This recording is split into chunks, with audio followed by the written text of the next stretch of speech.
Ce projet podcast est une initiative de l'ASBL de Podcast Factory Org avec le sponsor de Transforma Bruxelles Innovation Playground et vous retrouvez tous les épisodes sur le site whatsyourstory.be.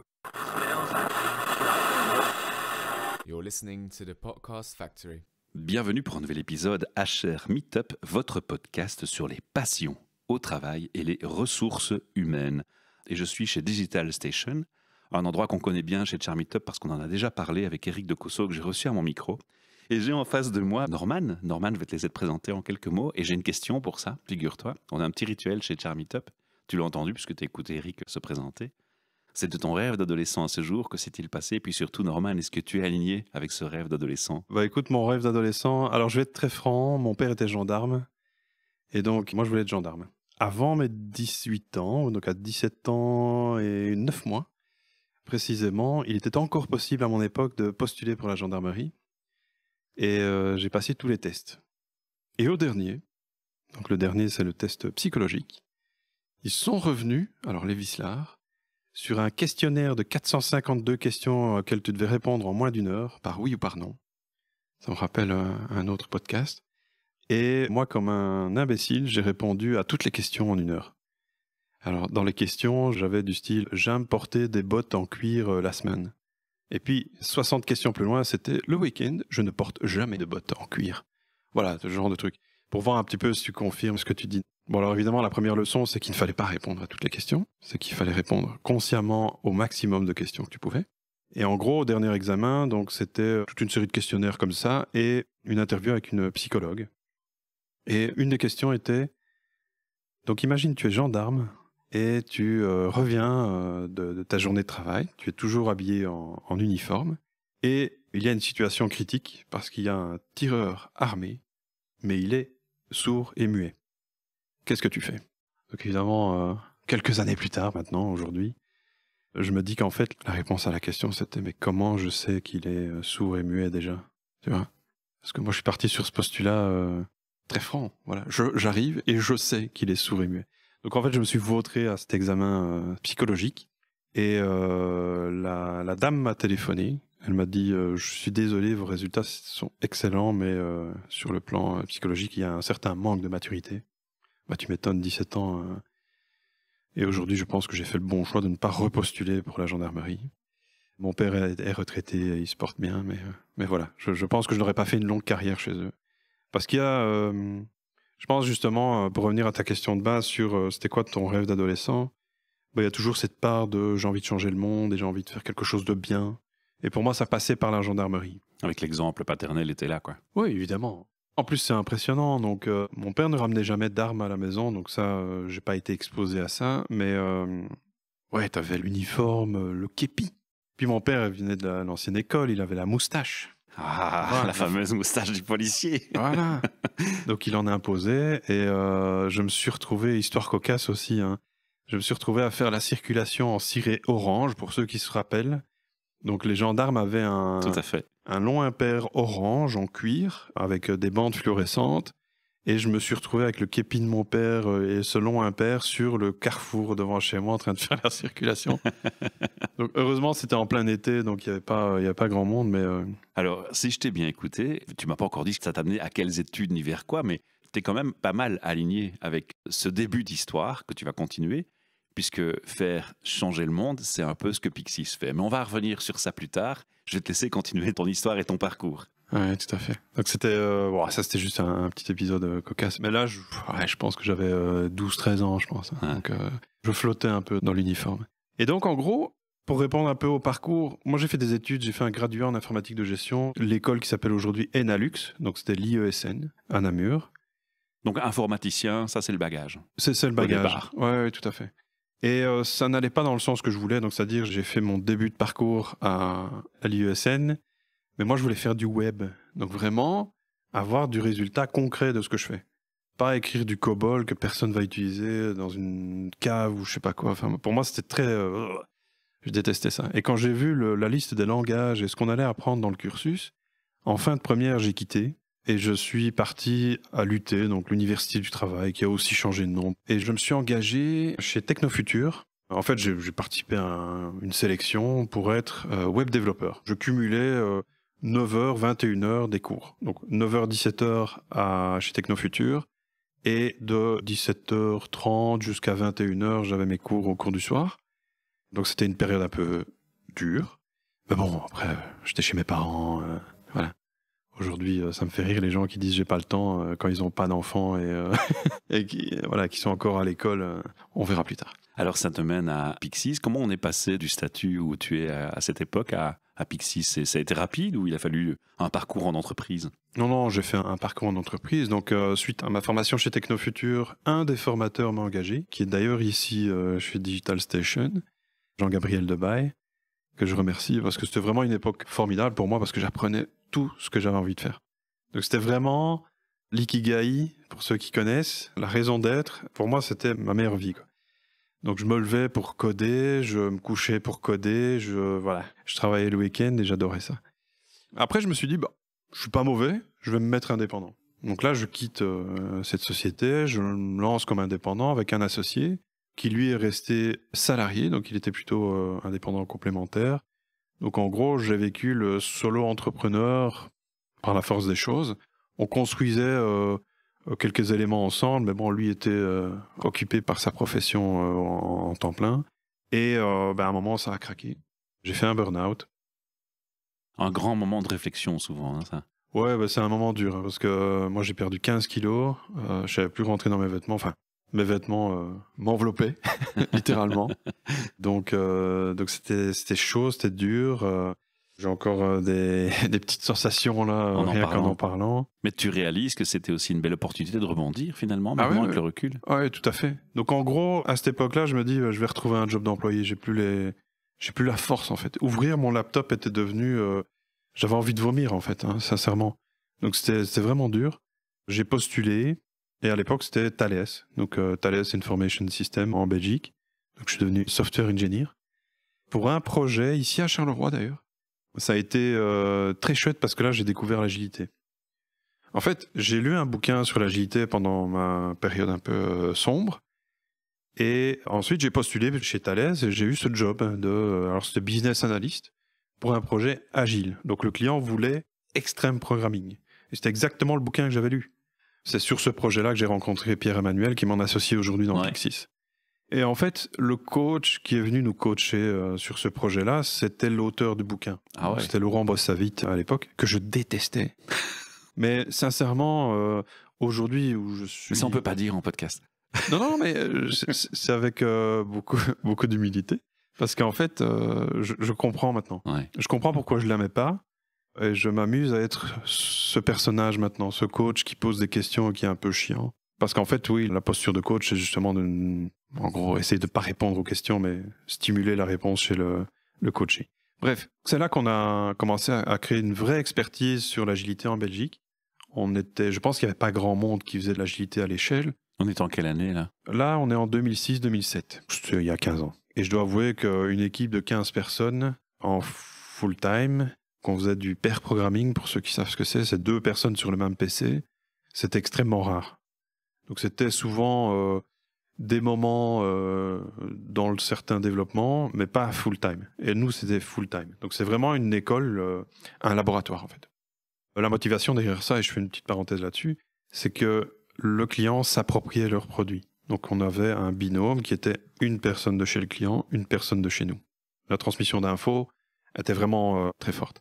On commence à créer beaucoup d'infos, beaucoup d'expertise, et on se dit, on va partager ça. Parce que je lis beaucoup sur Internet. À l'époque, YouTube n'existait pas. Il y a déjà à ce moment-là un premier sentiment de se dire, voilà, là je commence à m'aligner avec mon passé, mon adolescence, hein, je vais changer un peu le monde déjà. Tu pressens déjà ces premiers prémices ou pas encore? Oui, parce qu'en fait, quand je disais l'agilité m'a un peu guéri, je trouve dans ce qu'on fait au quotidien des éléments qui auraient pu m'empêcher d'aller vers ce burn-out. Et voilà. Je pense que si j'avais écouté un peu plus mon moi intérieur, plutôt que le résultat extérieur, ça aurait été bien. Donc il y a ce côté alignement intérieur-extérieur qui est important. Donc en effet, je pense que là, je commence à découvrir les clés qui m'ont amené à ça. Et de me dire, je peux pas être le seul à le savoir, parce que je pense que j'étais le seul dans l'équipe à avoir fait un burn-out. C'était encore difficile à l'époque, hein, donc j'avais des journées un peu down que j'essayais de ne pas montrer. Mais en tout cas, voilà, c'était très instructif. Donc on s'est dit, Pierre-Emmanuel et moi, lui est très bleu, analytique, structuré. Moi, je suis très un peu jaune, vert, un peu social et un peu foufou. Je me dis, on va s'associer et on va aller porter la bonne parole. On va prêcher. On va prêcher. On va prêcher. Pas l'évangile, mais l'agile. Voilà. Ça sonne, hein, note. Ouais, d'ailleurs, à l'époque, Pierre-Emmanuel était .NET évangéliste. Oh, joli. Donc, on postule pour aller porter 2 sujets à un événement qui s'appelle les XP Days en Suisse. Donc, c'est les Extreme Programming Days à Genève. On est sélectionné, on y va, 2009. À l'époque, on a déjà créé une association, lui et moi, sur .NET. Donc, on a une ASBL qui s'appelle .NET Hub ASBL, qui était là pour promouvoir les technologies .NET, Microsoft et l'agilité. Donc là, on part, et je pense que c'est ce voyage-là qui a un peu transformé tout. On est devant une audience, il y a 150 personnes dans la salle. Moi, j'ai mon cœur qui bat à 400 à l'heure. On doit faire un pitch pour expliquer ce qu'on va donner. Donc, on a choisi pour 2 sessions, une le matin dans la grande salle et une après-midi dans une plus petite salle. Je monte sur scène, je pense que ça devait durer 1 ou 2 minutes. Et au bout de la 10e seconde, je pense que j'étais chez moi. Hein, tu vois, on a fait un petit dialogue avec Pierre-Emmanuel. Si vous êtes intéressé, venez à telle salle à telle heure. Et voilà. Donc, on fait 2 pitchs. Et puis, arrive le moment de la session. Et on se dit, mais est-ce qu'on a intéressé du monde, quoi? Et là, la salle est comble. Et je dis, waouh. Au-delà de la salle comble, est-ce qu'il y a eu des réactions? Est-ce que les gens sont venus vous voir en disant, ben voilà, moi, ça m'intéresse. J'imagine qu'il y a eu des éléments clés qui sont passés ensuite pour déclencher des business. Ouais, tout à fait. Parce déjà, on a découvert ce genre d'événement. Il y en avait déjà en Belgique, mais plutôt en Flandre. Donc, il y a un événement qui s'appelle aussi le XP Days, qui se déroule 1 année sur 2 en Flandre et 1 année sur 2 en Hollande. Mais bon, on avait créé .NET Hub justement pour répondre à un problème de francophonie, parce qu'il y avait beaucoup de francophones qui allaient dans les user groups à l'époque néerlandophones, mais du coup tout le monde switchait en anglais. Et on s'est dit, mais c'est pas possible, on va créer un truc en français. Voilà. Bon. Je reviens à ma petite histoire là sur les XPDs à Genève, et là c'était vraiment, on a eu beaucoup de réactions, beaucoup d'encouragements. Le titre était un peu pompeux aussi, c'était Retour d'expérience sur l'agilité à dimension industrielle. Bon. J'aime bien la dimension industrielle, quoi. Bah, c'est vrai que quand on cumulait le nombre de jours hommes, le budget du projet, les enjeux, bon, chez Thales en plus, bon voilà, on avait un chouette CV. Et donc du coup, il y a d'autres coachs avec qui on a lié d'amitié et qu'on on est toujours en contact avec eux. Donc ça, c'est cool. Et je pense que, ça je l'ai déjà expliqué, les 9 heures, les 8 ou 9 heures qu'on a fait de trajet de retour de Genève à Bruxelles, on a fait que parler. Le brainstorming du siècle. Ah ouais, non, en fait, on était tellement dans l'émotion de il faut qu'on reproduise ça en Belgique. Et en fait, c'est comme ça qu'est née la journée agile. Ah, pas mal. Donc la journée agile, en fait, est née avant Pixis. Ça a été un peu notre round d'essai entre lui et moi, Pierre-Emmanuel et moi, sur comment on peut collaborer, créer des choses. Mais là, vous présentiez en tant que coach chacun alors? Oui, mais via la SBL. D'accord. Voilà. Donc moi, j'avais déjà mon activité d'indépendant. Lui, non. Et combien de temps il va falloir avant que Pixis naisse finalement? Qu'est-ce qui va être l'élément déclencheur? 3 ans. 3 ans. 3 ans, avec donc 3 journées agiles, et puis un mail qui vient de Suisse, d'un gars qui a créé Pixis en Suisse. Ah ouais, oui, parce que j'allais dire, Pixis, c'est pas qu'en Belgique, hein, on va en parler tout à l'heure, on est dans le monde entier, je pense, ici. Ouais. Moi, j'avais rencontré le fondateur de Pixis à Montréal. Enfin, je ne l'ai pas rencontré à Montréal, mais en fait, Pixis est né à Montréal. Et je l'ai rencontré à Grenoble, parce que j'ai suivi une formation, à l'époque Scrum Master à Grenoble. Et je suis tombé amoureux du gars, quoi. C'est fou. Enfin, c'est François. Pour ceux qui le connaissent, on ne peut pas rester insensible à François Bourgard. Bourgard, d'ailleurs. Ah bah, ouais. Un nom très québécois, d'ailleurs. Et là, je me suis dit, je veux créer un truc avec lui en Belgique. Ok. Donc, je veux bosser pour lui, je veux créer un truc, je ne savais pas quoi. Et puis, ce mail arrive, fin 2012. C'est Gaël Luisier qui dit, je voudrais développer Pixis en francophonie en Europe. Et François Bourgard m'a donné ton nom, parce qu'il m'a dit ça peut être quelqu'un d'intéressant pour développer le marché belge francophone. Et donc du coup, j'ai répondu du tac au tac. Et dans la suite, j'ai écrit un mail à François pour lui dire je veux créer un truc. Ouais, c'est pas possible. Il y a des planètes qui se sont alignées. Je vois Pixis trop souvent. D'ailleurs, mon ancien chef de projet sur le projet à Charleroi est parti chez Pixis. Donc c'était un Québécois qui est reparti au Québec et qui a été engagé chez Pixis. Et donc, du coup, je me suis dit, voilà, ça, il faut qu'on y aille. Voilà, ça, ce qui est dit là, ici au micro, c'est unique. Hein, parce que c'est vraiment l'histoire, le cœur de l'histoire de Pixies. Ouais, Vous ne lirez ça nulle part sur Internet, il faut écouter ce podcast pour l'entendre. Voilà. Donc c'est magique. Tout à Merci fait. pour ce cadeau. Mais je te laisse continuer. En fait, le plus dur, ça a été de convaincre Pierre-Emmanuel, Le collègue. le collègue, ouais, qui est très... il a fait un long parcours, je pense, et je le félicite. C'est quelqu'un qui prend pas de risques. Et je me suis dit, si j'arrive à le décider, c'est que vraiment il y a un truc. Donc, je l'ai travaillé un petit peu de temps, mais on a réussi, je pense, 6 mois après, à prendre l'avion pour 15 jours, aller à Montréal et discuter avec François, ses associés, sur la possibilité de créer un Pixies en Belgique. Ça veut dire stratégie, identité, collaboration, fonctionnement, tout y passe. Tableau d'opportunités, enfin, on a fait vraiment un travail sur est-ce qu'on s'entend, est-ce qu'on a des valeurs communes. Alors j'anticipe un peu, mais parce que la particularité de Pixies, on l'a entendu quand Eric témoignait à notre micro, c'est que vous êtes manifestement tous dans chaque pays assez indépendants et autonomes. C'est une particularité première, on va déjà la mentionner. Oui, tout à fait. Et en fait, ça a été discuté quand on est allé en 2013. En fait, François nous a dit, on va démarrer, et je ne sais pas ce que ça va donner. Mais en tout cas, je sens qu'il y a un truc à démarrer. Probablement qu'on reviendra avec un modèle... parce qu'il faut bien s'imaginer, on a pris leur marque, on a pris leur marketing, leur identité. À la base, on partageait le même site web, ce qui n'est plus le cas aujourd'hui. Et donc, on a dit, bah, écoute, dans un premier temps, nous, ce qu'on veut faire pour contribuer, on va écrire des articles sur le blog. On va appeler les formateurs du réseau Pixies quand on donne des formations en Belgique. Et c'est ce qu'on continue à faire aujourd'hui. Donc, on est 9 ans après et on continue à essayer de collaborer comme ça. Comment on peut définir aujourd'hui le réseau Pixies ? C'est un réseau autogéré d'entreprises autonomes et autogérées. Donc, on essaie d'utiliser l'agilité au sein de ce groupe. De prime abord, quand j'explique Pixies, les gens me disent « Vous êtes une filiale alors ?» Non. Non. Ah, vous êtes une franchise alors ?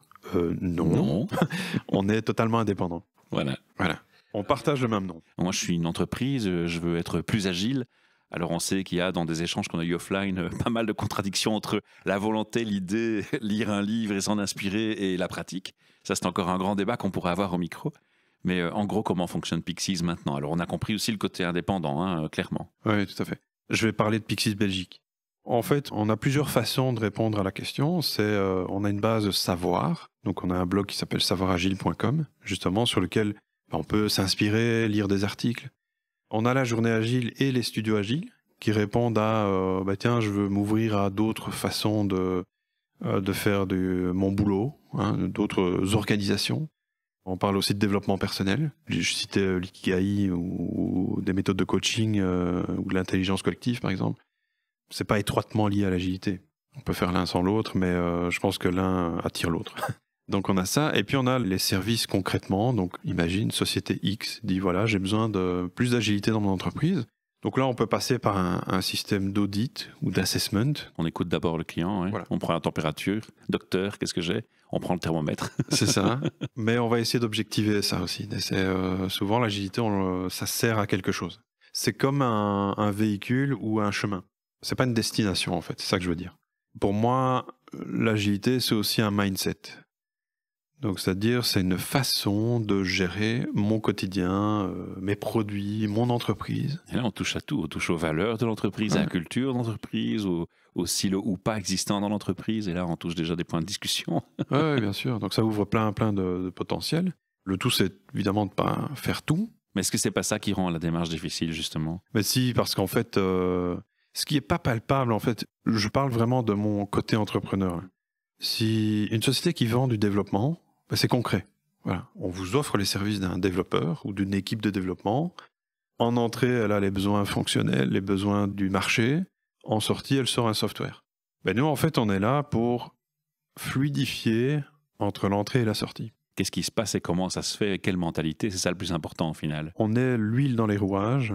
Qui garantissent leur pérennité, peut-être aussi. C'est justement. Ouais. On va agir, par exemple, pour les managers, c'est les aider à prendre du recul, du temps, les aider à déléguer. Ils doivent te regarder avec des grands yeux en disant du temps ou ça ? Oui, mais en fait, c'est toujours les mêmes questions que je pose. C'est un manager, est-ce qu'il peut me prendre un rendez-vous d'1 heure dans les heures de bureau, sans compter l'heure de midi, dans la semaine qui arrive ? Du tac au tac, est-ce que vous pourriez me donner 1 heure de votre temps ? Si la réponse est non, c'est que déjà votre agenda explose. On peut peut-être travailler là-dessus. Et puis c'est le côté aussi, maintenant on est en juillet août, donc c'est très actuel, c'est comment vous partez en vacances. Est-ce que vous partez avec votre laptop sous le bras ou est-ce que vous décrochez totalement? Donc nous, on va vous aider à décrocher totalement. Bah oui, parce qu'il faut déléguer, il faut faire confiance. La confiance, un élément clé. Tout à fait. On va vraiment essayer d'agir là-dessus, mais c'est pas toujours évident parce que je fais référence à d'autres podcasts ou d'autres articles. C'est toujours l'agilité, c'est pour les autres. Mais là, on parle même pas de l'agilité en tant que telle. C'est un ingrédient de l'agilité. Tu vois, c'est l'empowerment. C'est comment je peux rendre plus efficace mon équipe. Ben, c'est en leur donnant de l'autonomie, par exemple. Après, si vous me dites, ouais, mais moi, j'ai pas confiance dans mon équipe. Ouais, mais c'est vous qui l'avez recruté, hein. On peut faire des erreurs de casting. J'y pense à chaque fois, pour l'anecdote, à chaque fois que j'appelle un centre d'appel avec un service support et qu'on me dit « Les appels peuvent être monitorés pour améliorer la qualité. » Je dis « Mais gars, t'engages quoi, des clés alors ?» Parce que clairement, c'est la question, l'image que ça me donne moi en tant que client, c'est on n'a pas confiance aux gens qu'on a recrutés, c'est des tocards, potentiellement. Est-ce que tu vas nous dire si on a raison ou tort? Non, je participe pas à ça. Parenthèse étant fermée, un peu méchante, j'avoue, la parenthèse, mais bon, j'aimerais secouer une fois le cocotier et dire, tiens, les gens, réfléchissez. Alors, la particularité aussi de Pixies et de votre approche, c'est que dans tous ces questionnements et toutes ces réflexions que vous voulez apporter aux managers et aux équipes, c'est que vous incluez du jeu. Est-ce que c'est systématique ou pas? Je me pose plus la question, en fait. Donc, oui.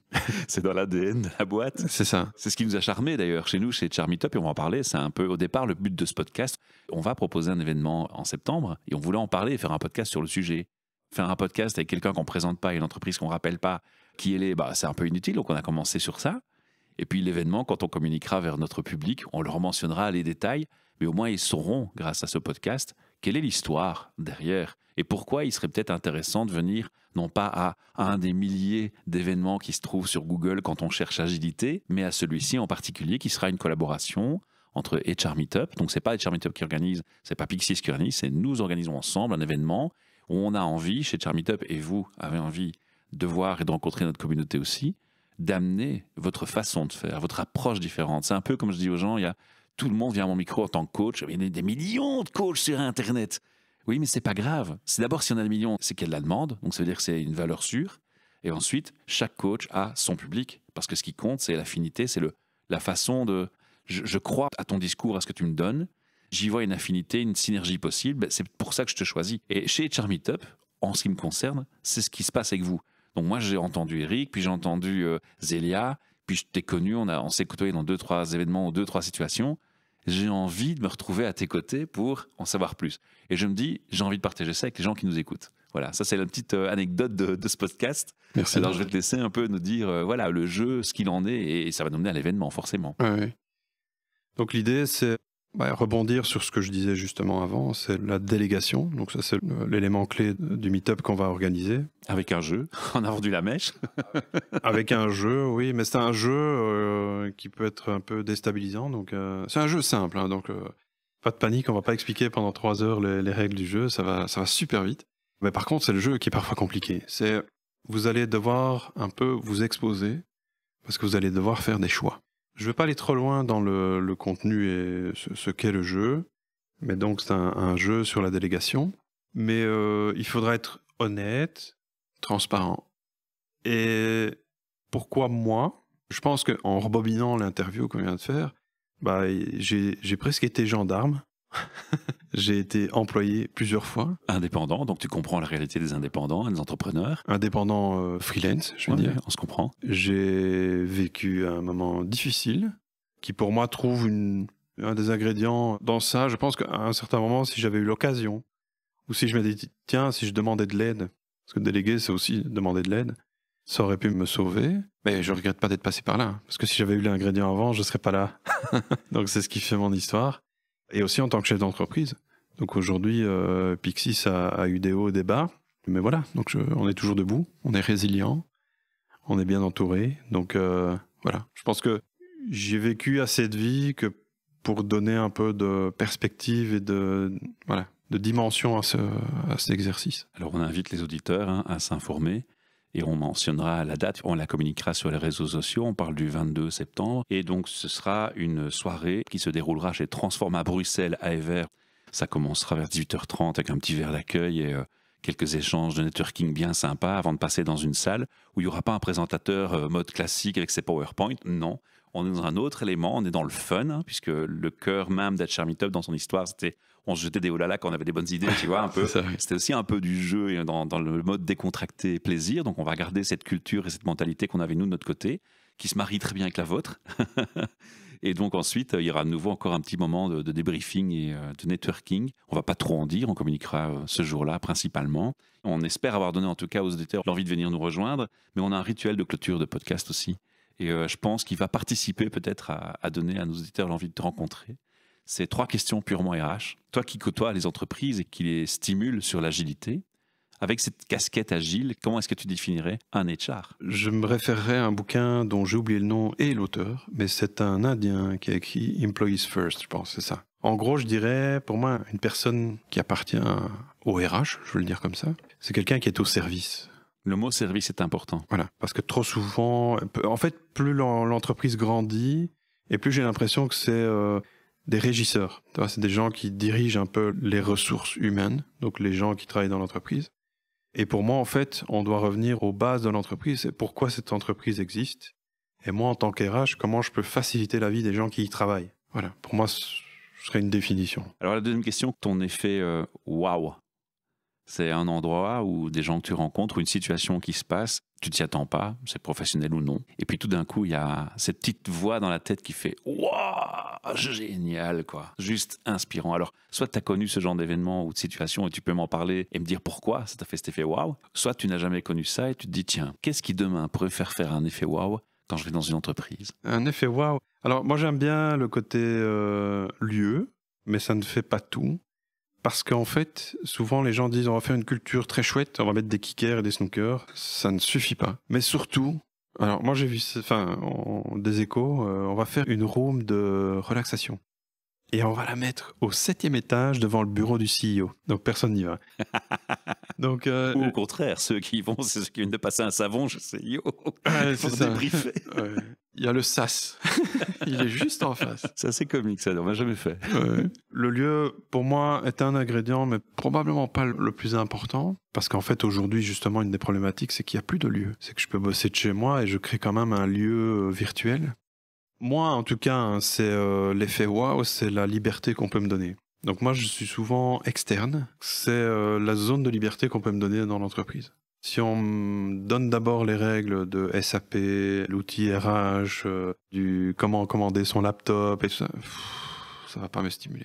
Par contre, si tu me donnes totale liberté et que tu me fais travailler dans une cave, ça pourrait être intéressant. J'ai créé une communauté à Charleroi qui s'appelait la communauté du Fab Lab. Et j'avais un atelier avec 2 fenêtres. 2 fenêtres qui donnaient sur un couloir intérieur.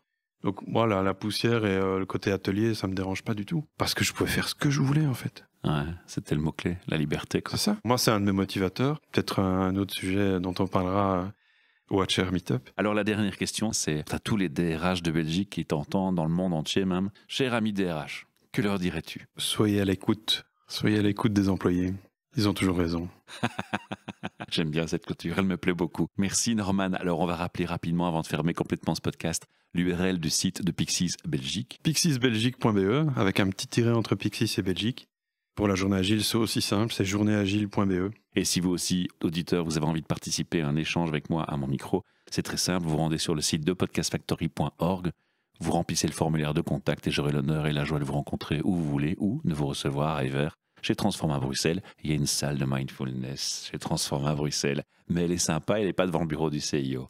À bientôt. Merci. Au revoir. Au revoir. You're listening to the Podcast Factory. Ce projet podcast est une initiative de l'ASBL de Podcast Factory.org avec le sponsor de Transforma Bruxelles Innovation Playground et vous retrouvez tous les épisodes sur le site whatsyourstory.be.